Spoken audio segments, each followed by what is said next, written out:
यहाँ उपस्थित सभी मेरी सम्मानित बहनें,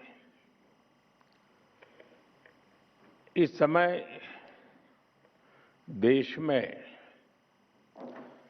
बैसाखी के पर्व की उमंग है। कल देश के अलग अलग हिस्सों में नववर्ष भी मनाया जाएगा। मैं आज जलियांवाला बाग नरसंहार के वीर बलिदानियों को भी श्रद्धांजलि देता हूं। साथियों, देश की विकास यात्रा के इन अहम पड़ावों के बीच भारत 21वीं सदी के सबसे बड़े निर्णयों में से एक निर्णय लेने जा रहा है।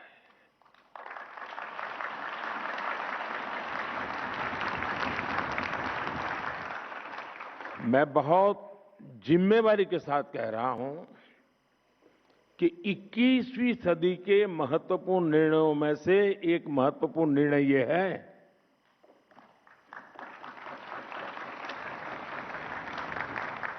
ये निर्णय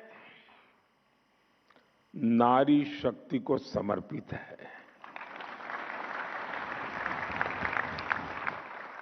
नारी शक्ति वंदन को समर्पित है। हमारे देश की संसद एक नया इतिहास रचने के करीब है। एक ऐसा नया इतिहास जो अतीत की संकल्पनाओं को साकार करेगा, जो भविष्य के संकल्पों को पूरा करेगा।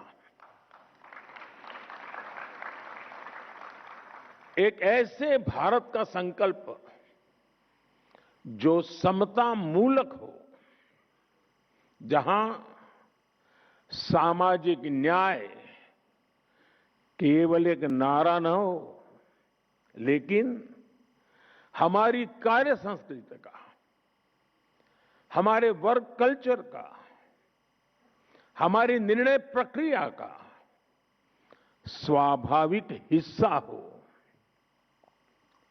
साथियों, राज्यों की विधानसभाओं से लेकर देश की संसद तक दशकों की प्रतीक्षा के अंत का समय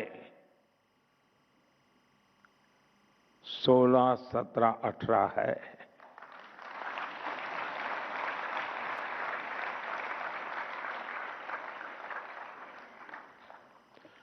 दो 2023 में नई संसद में जो नया भवन निर्माण हुआ, उसमें हमने नारी शक्ति वंदन अधिनियम के रूप में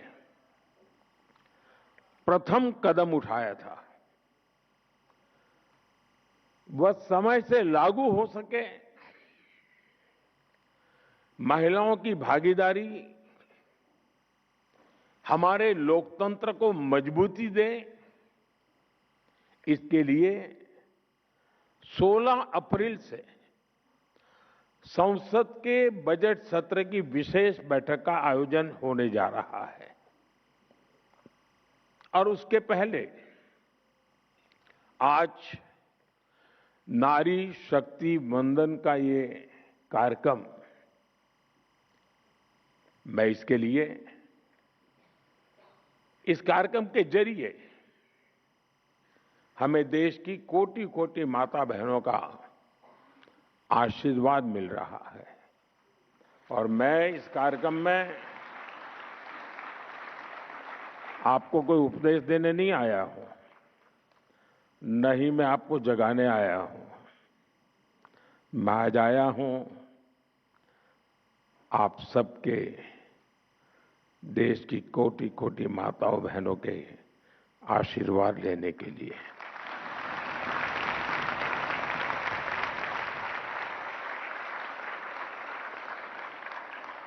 आप सभी देश के कोने कोने से आई हैं। मैं आपकी इस उपस्थिति के लिए, इस महत्वपूर्ण काम के लिए आपने जो समय निकाला है, इसके लिए आपका हृदय से अभिनंदन करता हूं।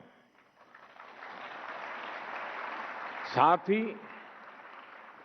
भारत की सभी महिलाओं को एक नए युग के आगमन की बधाई भी देता हूं। साथियों, लोकतांत्रिक संरचना में महिलाओं को आरक्षण देने की जरूरत दशकों से हर कोई महसूस कर रहा था, चर्चा भी होती थी। इस विमर्श को करीब करीब 4 दशक बीत गए, 40 साल बीत गए। इसमें सभी पार्टियों के और कितनी ही पीढ़ियों के प्रयास शामिल है। हर दल ने इस विचार को अपने अपने ढंग से आगे बढ़ाया है। 2023 में जब नारी शक्ति वंदन अधिनियम आया था, तब भी सभी दलों ने सर्वसम्मति से इसे पास कराया था।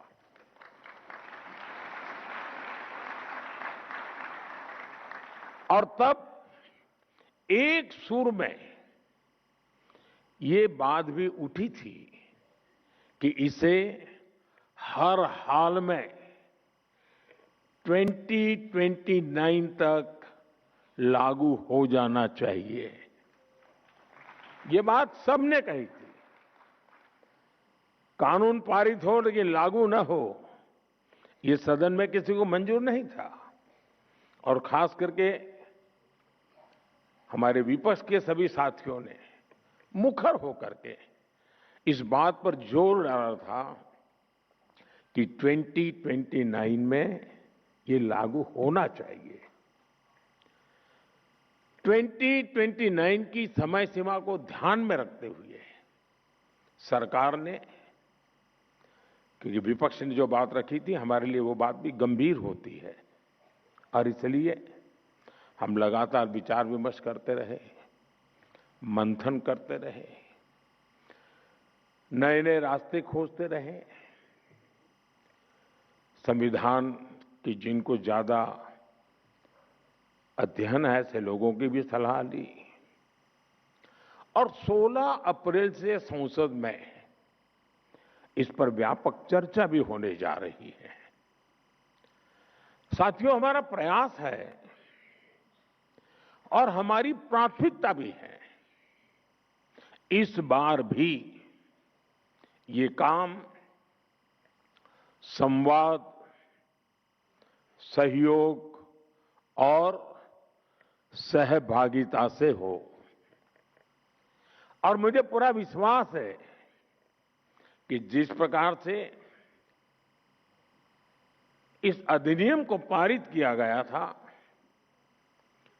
और संसद का, सदन का गौरव बढ़ा था, इस बार भी सबके सामूहिक प्रयास से संसद की गरिमा और नई ऊंचाइयों को छुएगी।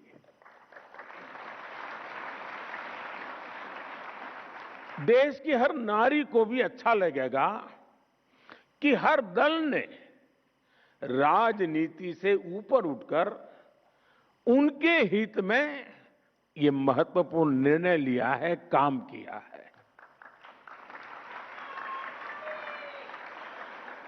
वैसे मैं देख रहा हूं, बीते कुछ दिनों से देश भर में महिलाएं मुखर होकर इस विषय पर बात कर रही है। व्यापक रूप से एक डिबेट चल रहा है, और लोकतंत्र की एक बहुत बड़ी ताकत है। विधानसभा और लोकसभा पहुंचने में उनके सपनों को, आप सबके सपनों को नए पंख मिलने जा रहे हैं।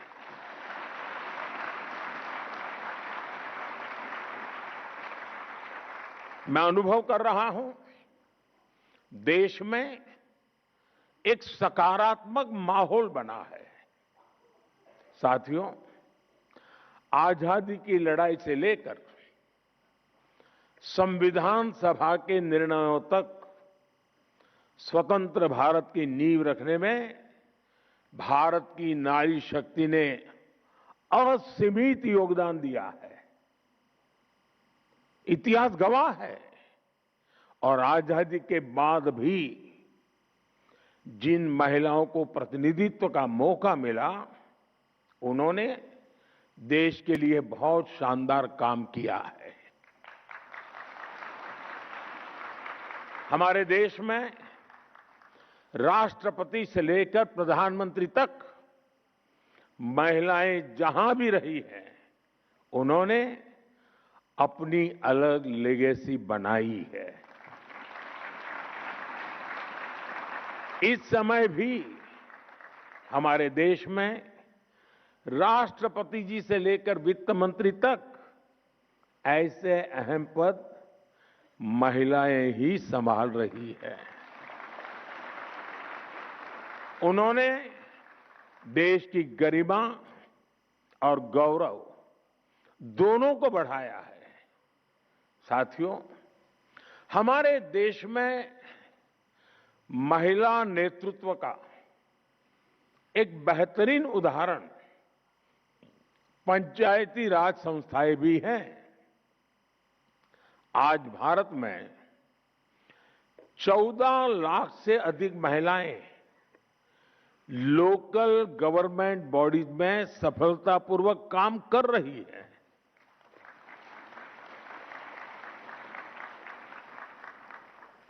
लगभग 21 राज्यों में तो पंचायतों में उनकी भागीदारी करीब करीब 50% तक पहुंच चुकी है। और मैं जब विदेश के मेहमानों से कभी इस विषय पे बात करता हूं, ये आंकड़ा सुनते उनका मुंह खुला रह जाता है। उनको आश्चर्य होता है। साथियों, ये कोई साधारण बात नहीं है। लाखों महिलाओं की राजनीति और सामाजिक जीवन में ये सक्रियता दुनिया के बड़े बड़े नेताओं और राजनीति के विशेषज्ञों को भी बहुत ही हैरान करने वाली बात होती है। और इससे भारत का बहुत गौरव बढ़ता है। साथियों, अनेक अध्ययनों में ये सामने आया है कि जब निर्णय प्रक्रियाओं में महिलाओं की सहभागिता बढ़ी, तो इससे व्यवस्थाओं में भी संवेदनशीलता आई है। और ये बहुत बड़ी ताकत होती है। और इसका परिणाम है पानी, शिक्षा, स्वास्थ्य, पोषण, ऐसे कई विषयों में ज्यादा समर्पण भाव से, ज्यादा संवेदनशीलता से परिणामकारी काम हुए हैं। जल जीवन मिशन, मैं समझता हूं इसकी सफलता का सबसे बड़ा उदाहरण है। इसमें पंचायत स्तर पर महिलाओं की भागीदारी की ही बहुत बड़ी भूमिका है। साथियों, हमारे लोकल बॉडीज और संस्थानों में इतने वर्षों से जो लाखों महिलाएं काम कर रही है, नेतृत्व कर रही है, उनके पास ग्रासरूट लेवल का बहुत समृद्ध और लंबा अनुभव है। वो अब और बड़ी भूमिका के लिए तैयार है और तत्पर भी है। मैं मेरा अपना निजी अनुभव बताता हूं। ये सामर्थ्य क्या होता है। मैं 2001 में नया नया मुख्यमंत्री बना। मुझे कोई ज्यादा अनुभव नहीं था सरकार चलाने का, शासन व्यवस्था का। एक प्रकार से मैं नया व्यक्ति था। शायद 2002 या 2003 की घटना होगी। हमारे एक विधायक मेरे पास आए, बोले मेरे क्षेत्र में एक गांव की पंचायती की बहनें आपको मिलना चाहती हैं। ये खेड़ा डिस्ट्रिक्ट, आनंद डिस्ट्रिक्ट का इलाका था जहां सरदार साहब का जन्म हुआ था। तो मैंने कहा भाई उनको पंचायत का कोई काम होगा तो पंचायत मंत्री को मिला लीजिए उनको। नहीं, बोले साहब वो आपसे मिलना चाहते हैं। मैं कहा क्यों? तो बोले पंचायत में सबकी सब मेंबर महिलाएं हैं, एक भी पुरुष मेंबर ही नहीं है हमारी पंचायत में। मैंने कहा ऐसे कैसे? बोले गांव वालों ने तय किया कि इस बार प्रधान महिला है तो मेंबर भी सब महिला, कोई पुरुष चुनाव ही नहीं लड़ा था। तो मेरा ध्यान स्वाभाविक गया। मैंने कहा भाई जरूर मैं मिलूंगा। छोटा सा गांव था, कोई शायद 13 मेंबर की पंचायत थी। तो मैंने उनको समय दिया, वो सब आए मिलने के लिए। वो 13 बहनें थी, उसमें जो गांव की प्रधान बनी थी वो शायद 8वीं कक्षा तक पढ़ी थी। बाकी जो बहनें थी, एक दो बहनों तो घूंघट भी लगा हुआ था, वो ज्यादा शायद कुछ तो होगी जिन्होंने स्कूल भी नहीं देखा होगा। तो सब आए। मुझे लगता है ये सब बड़े बड़े लोगों ने उनको कोई मेमोरेंडम पकड़ा दिया होगा, कुछ मांग लेकर के आए होंगे कि मेरे गांव में ये करो, मेरे गांव में वो करो। मैं हैरान था, उनके हाथ में कोई कागज नहीं था। तो बैठे, मैंने परिचय किया। मैं पूछा आपने समय मांगा था, क्या काम है? नहीं, बोले कोई काम नहीं है। तो ऐसे ही बोले हम चुनकर आए हैं तो मिलने आए थे। अब ये भी मेरे लिए बड़ा आश्चर्य था, वरना नेता लोग आते हैं तो सिर्फ मेमोरेंडम लेके आते हैं। फिर मैंने उनको पूछा, अच्छा बताइए, मैंने कहा कि आपको अगर 5 साल इतना बड़ा काम मिल गया, आप सब बहनें गांव को संभालने वाली हैं, तो आपका सपना क्या है? 5 साल में क्या करोगे आप लोग? गांव में कैसा करोगे? सामान्य होता तो क्या जवाब देता? ये जो हम जैसे बड़े बड़े दिखते हैं ना, वो क्या जवाब देते हैं? स्कूल बना लेंगे, अस्पताल बना देंगे, रोड बना देंगे, ऐसे ही जवाब देते। उस दिन 8वीं कक्षा पढ़ी हुई इस प्रधान ने और उसके साथ आई हुई महिला मेंबर्स ने मुझे जो जवाब दिया, वो शायद दुनिया का बड़े से बड़ा अर्थशास्त्री नहीं दे सकता है। और वो बात आज भी मेरे लिए एक लेसन की तरह है।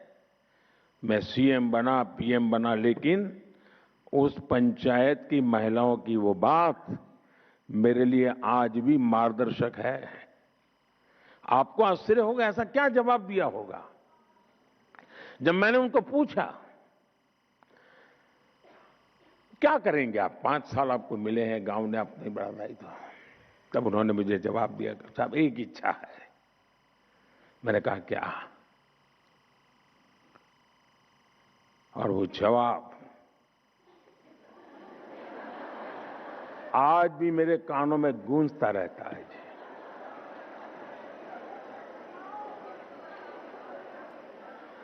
उन्होंने कहा हमारी इच्छा है कि हमारे गांव में कोई गरीब न रहे।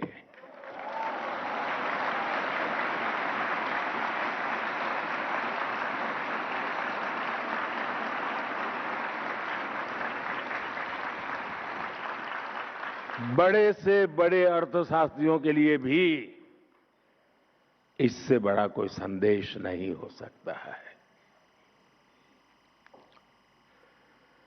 ये अपने आप में मेरे लिए एक बड़ा सुखद अनुभव था और वो आज भी शब्द मेरे कानों में गूंजते रहते हैं। और इसलिए जमीन से जुड़े हुए अनुभव से जो वाणी निकलती है ना, वो वेद वाक्य बन जाता है।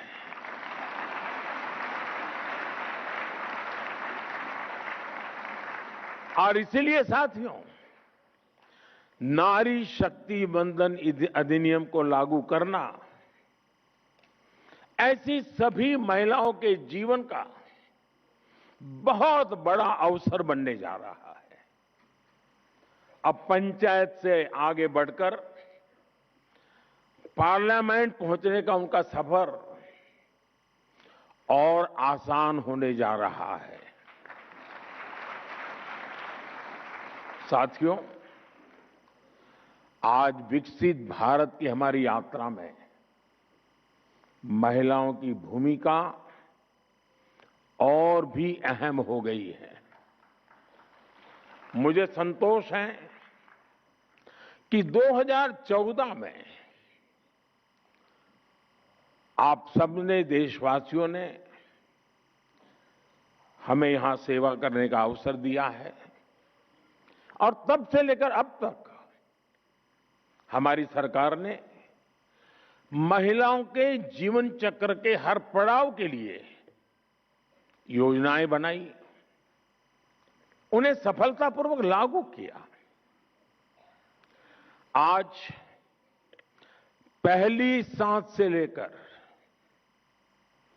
आखिरी सांस तक हमारी सरकार कोई न कोई योजना लेकर के भारत की बहन बेटियों की सेवा में हाजिर है।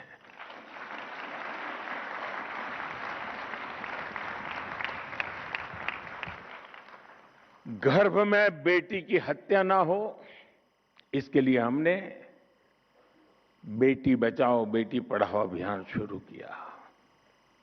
गर्भ की अवस्था में मां को सही पोषण मिले, इसके लिए हर गर्भवती मां को मातृ वंदना योजना के तहत 5,000 रुपए की आर्थिक मदद दी।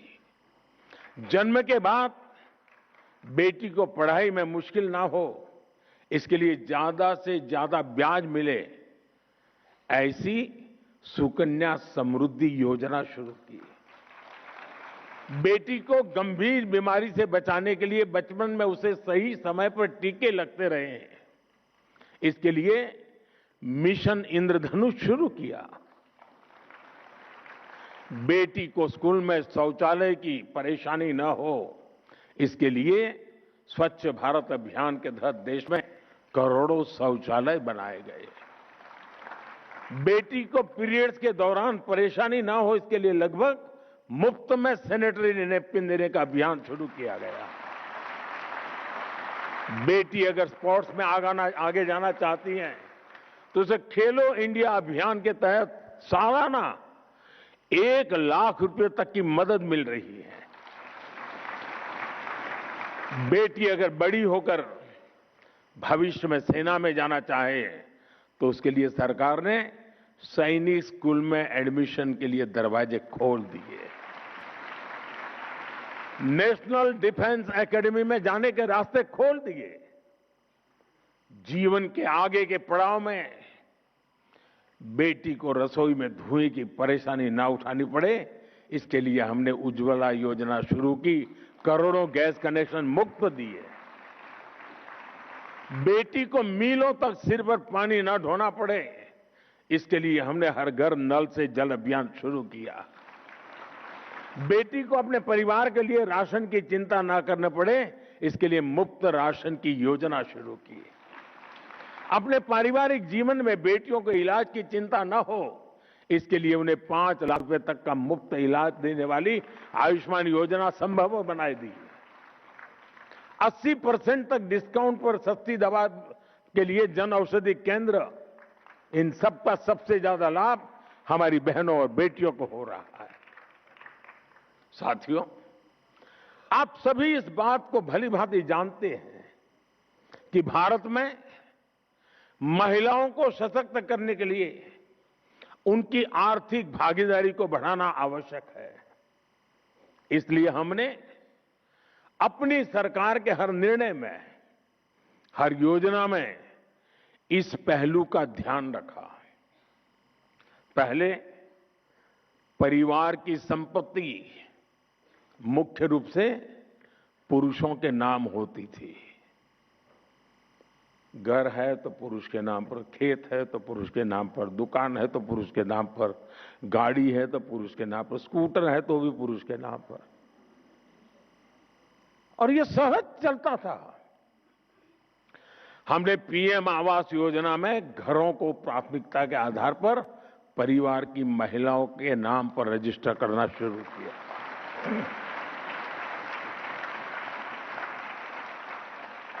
बच्चे स्कूल जाते हैं तो स्वाभाविक रूप से पिता का नाम लिखा जाता है। हमने आकर ये शुरू किया, मां का नाम भी लिखा जाएगा।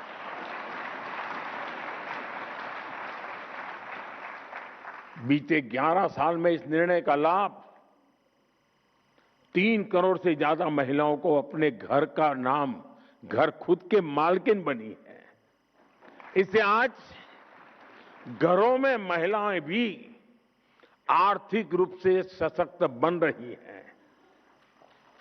आमतौर पर पिता और बेटा कुछ व्यापार की बात करते हैं ना, और अगर मां चाय लेके आए और थोड़ी देर खड़ी रहे, अरे तुम जाओ किचन में काम करो, हम बात कर रहे हैं।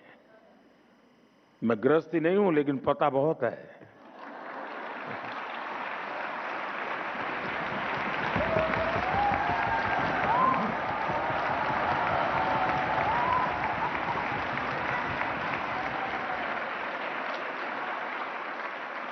लेकिन अब जब वो आर्थिक ताकत बनी है ना, तो बेटा भी कहता है, अरे जरा मम्मी को बुलाइए ना, बातचीत में उनको बुलाइए ना।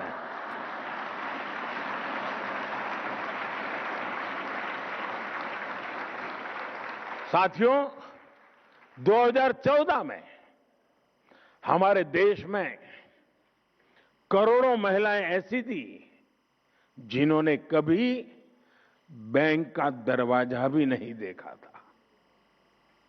महिलाएं बैंकिंग सेक्टर से जुड़ी ही नहीं थी, तो उन्हें बैंकिंग का लाभ कैसे मिला? हमने जन धन योजना शुरू की तो देश की 32 करोड़ से ज्यादा महिलाओं के बैंक खाते खुले।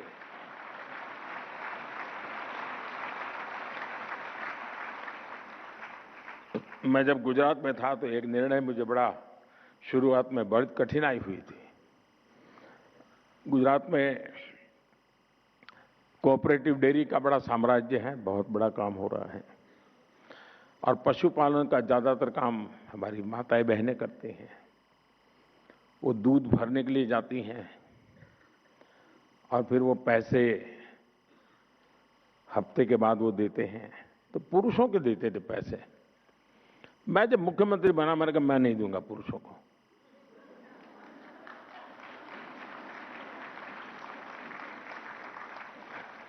उस समय मैंने बैंकों में जो दूध भरने आने वाली बहनें थी, उनके बैंक खाते खुलवाए, और उस समय डेयरी में दूध का पैसा सीधा महिलाओं के बैंक खाते में जाने लगा।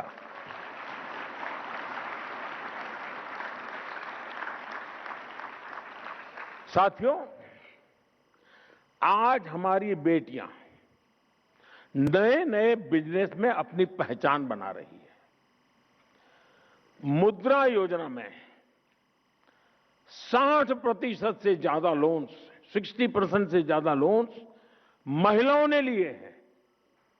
देश की स्टार्टअप रिवॉल्यूशन को भी महिलाएं लीड कर रही है। आज 42% से ज्यादा रजिस्टर्ड स्टार्टअप्स में कम से कम एक महिला डायरेक्टर है।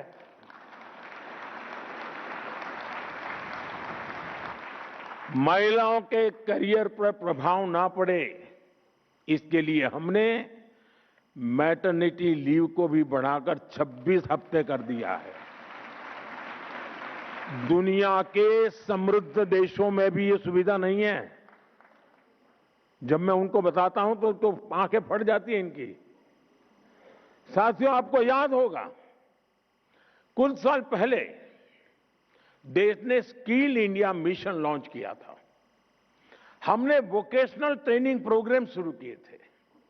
आज उसका परिणाम हम हजारों ड्रोन दीदी के जरिए हो रही कृषि क्रांति के रूप में देख रहे हैं।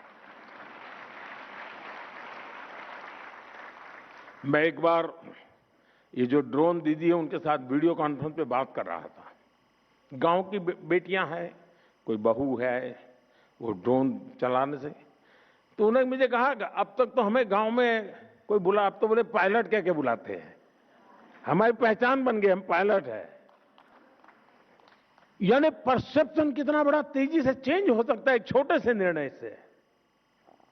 महिलाएं टेक्नोलॉजी के जरिए आधुनिक खेती करना सीख रही हैं। आपको ये जानकर खुशी होगी कि पिछले 11 साल में करीब 10 करोड़ महिलाएं स्वयं सहायता समूहों से जुड़ी हैं। सरकार ने ग्रामीण अर्थव्यवस्था को गति दे रही ऐसी 6 करोड़ बहनों को लखपति दीदी बनाने का लक्ष्य रखा है और इसमें से 3 करोड़ से ज्यादा ग्रामीण महिलाएं लखपति दीदी बन चुकी है।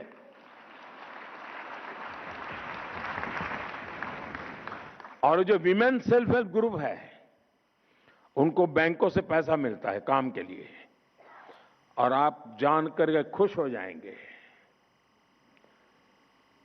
अगर उनको बुधवार को पैसा जमा करना है तो मंगलवार को जाकर के जमा कर देती है। एक दिन पहले बहनों के पास जो व्यवहार है, कोई एनपीए नहीं हो रहा है जी, सारे के पैसे बैंक से जाते उतने ही वापस आते हैं।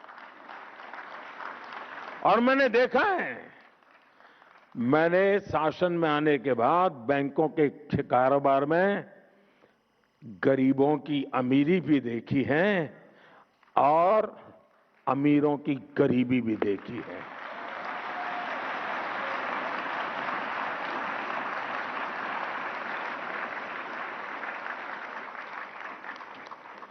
इतना ही नहीं साथियों, ये हमारी माताएं बहनें वोकल फॉर लोकल की ब्रांड एम्बेसडर बन रही हैं। बहनों, विमेन लेड डेवलपमेंट के विजन की बहुत बड़ी सफलता ये है कि इसने महिलाओं के प्रति पुरानी सोच को चुनौती दी है। अब G20 समिट हमारा जब चल रहा था, हम चेयर कर रहे थे, दुनिया के देशों को मुझे समझाना पड़ा था कि विमेन डेवलपमेंट और विमेन लेड डेवलपमेंट में क्या अंतर होता है। दुनिया का बहुत बड़ा वर्ग विमेन डेवलपमेंट तक सहमत था, विमेन लेड डेवलपमेंट के लिए मुझे ताकत लगानी पड़ी थी और हमें सफलता मिली थी। इस सोच का परिणाम है कि आज महिलाएं उन सेक्टर्स में भी बुलंदियों को छू रही हैं जहां कभी पुरुषों का एकाधिकार माना जाता था।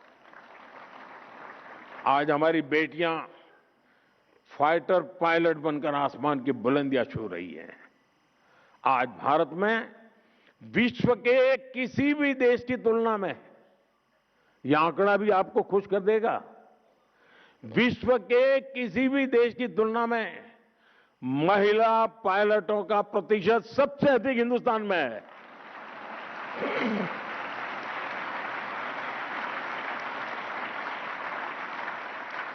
आज पीएचडी एनरोलमेंट में बेटियों की संख्या 2014 की तुलना में डबल हो चुकी है। हायर एजुकेशन और रिसर्च में करीब करीब आधी भागीदारी हमारी बेटियों की है। मैथ्स और साइंस की पढ़ाई में, स्टेम एजुकेशन में बेटियों की संख्या करीब करीब 43% तक पहुंच गई है। मुझे याद है, मैं दुनिया के एक समृद्ध देश में एक बार गया, तो वहां के शिक्षा मंत्री मेरे साथ लिफ्ट में हम लोग जा रहे थे। उन्होंने पूछा मुझे कि भारत में महिलाएं एजुकेशन में कैसा है। मैंने कहा बहुत अच्छा है, ज़्यादा है, कुछ जगह पे तो पुरुषों से ज़्यादा महिलाएं। तो फिर उन्होंने बड़ी जिज्ञासा से पूछा, स्टेम एजुकेशन में क्या महिला हिस्सा? मैंने कहा 50% हिस्सा उन्हीं का है। तो उनके लिए आश्चर्य था। ये दुनिया के समृद्ध देश की शिक्षा मंत्री की मैं बात कर रहा हूं। साथियों, हमारे समाज में एक बड़ी चुनौती महिला सुरक्षा को लेकर भी रही है। सदियों से महिलाओं को अपनी सुरक्षा के लिए मौन रहना पड़ा है। हमारी सरकार ने इस दिशा में भी मजबूत कदम उठाए हैं। न्याय व्यवस्था अधिक संवेदनशील बने, निर्णय प्रक्रिया तेज हो, इसके लिए हमने कानूनी बदलाव तो किए ही हैं, साथ ही फास्ट ट्रैक विशेष अदालतों की स्थापना भी की गई है। भारतीय न्याय संहिता में भी महिला सुरक्षा को प्राथमिकता दी गई है। एफआईआर दर्ज कराने की प्रक्रिया को सरल बनाया गया है। अब किसी भी स्थान से एफआईआर या जीरो एफआईआर दर्ज की जा सकती है। पीड़िता के बयान को ऑडियो वीडियो के माध्यम से रिकॉर्ड करने जैसी व्यवस्था लागू की जा गई है। ऐसे कितने ही कदम हैं जिनके जरिए हम प्रगतिशील समाज की अवधारणा को साकार कर रहे हैं। साथियों, जीवन के हर पड़ाव, हर चिंता, सुख दुख, हर अवसर पर, ऐसी हर परिस्थिति में ध्यान देते हुए हमारी सरकार ने अनेक छोटे बड़े कदमों से महिलाओं को सशक्त किया है। इसी का परिणाम है देश अब अपने लोकतंत्र को नई बुलंदी पर लेकर जाने के लिए तैयार है। साथियों, देश की नारी शक्ति ने अपने परिश्रम, साहस और आत्मविश्वास से नई ऊंचाइयों को छुआ है। अब हमें मिलकर इस शक्ति को नई ऊर्जा देनी है। उसके लिए अवसरों का विस्तार करना है। मैं आज इस मंच से देश की माताएं, बहनें, बेटियां, सबको विश्वास दिलाना चाहता हूं कि देश उनकी आकांक्षाओं को समझता है और उनके सपनों को साकार करने के लिए हर आवश्यक कदम उठा रहा है। साथियों, मैं संसद में होने वाली चर्चा से पहले देश की नारी शक्ति से भी अपील करता हूं कि आप इस पूरी प्रक्रिया में अपनी सक्रियता बनाए रखिए। आप अपने अपने क्षेत्र के सांसदों से भी जरूर मिलिए। देश की महिलाएं अपने सांसदों से अपना पक्ष रखें, अपनी अपेक्षाएं उन्हें बताएं और जिस दिन वो सदन में आने के लिए अपने यहां से निकले तो जरा फूलमालाएं देकर के उनको विदाई भी दीजिए।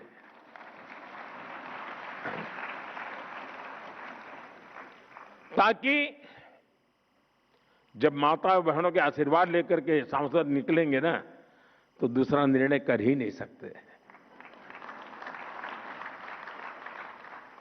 ताकि ये मेरे साथ सभी सांसद साथी सही निर्णय ले, महिलाओं के हित में निर्णय ले, सहमति से निर्णय ले। साथियों, मेरा आपसे एक और आग्रह है। नारी शक्ति वंदन कार्यक्रम में होने वाली चर्चाओं का आप सब देश के गांव-गांव तक लेकर जाएं। व्यक्तिगत मेल मिलाप से, सोशल मीडिया के जरिए, अन्य प्रचार माध्यमों के जरिए हमें देश के इस बड़े फैसले को देश की हर महिला तक पहुंचाना है। हमें उन्हें अवेयर करना है ताकि वो इस बड़े निर्णय की ताकत को समझ सके, ताकि वो अपनी भूमिका को समझ सके और खुलकर ये सपना देख सके कि आने वाले कल में राज्यों से लेकर देश की संसद तक वो अपनी उपस्थिति दर्ज करा सकती है। आइए हम मिलकर, सब मिलकर ये संकल्प लें, नारी शक्ति के पास उनके अधिकार होंगे और वो निर्णय प्रक्रिया में पूरी तरह भागीदार भी बनेगी। यही हमारे उज्जवल भविष्य की सबसे बड़ी गारंटी है। मैं तो ये भी कहूंगा कि 16, 17, 18 मैं वो तो स्पीकर महोदय के अधिकार का क्षेत्र है, लेकिन मैं तो चाहूंगा कि उस समय दर्शक दीर्घा महिलाओं से ही भरी रहे।